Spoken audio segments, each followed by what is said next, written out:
To begin, gather your supplies to start the first step in the initial setup of using the NVidia Nano. Then go to the NVIDIA website to set up the developer kit.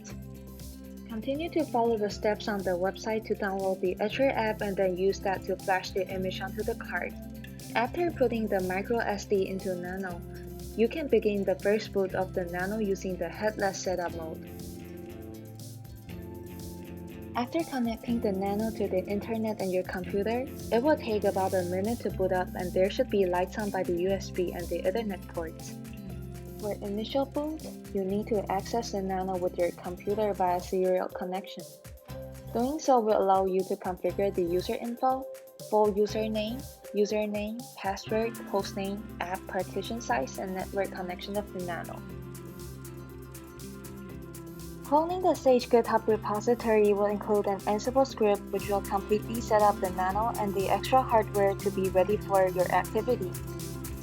Ansible script is a powerful tool that will automatically help you configure a standard environment across Jetson Nano hardware implementations. Among the tasks completed by the script are configuring external hardware, Docker and Kubernetes, adding Waggle hotspot support, creating a node ID, configuring the external disks that will store collected data, and registering the node to the Beehive. To open the next door, go to my Waggle devices page on Sage Continuum portal. After entering your Nano ID, click on the Get Keys button. We will generate a zip file for you. Congratulations on getting the keys. Take this with you closely to the next step. To finish off registration, we move the registration zip file to the same folder as the Ansible script. Press Enter on the Ansible script and done.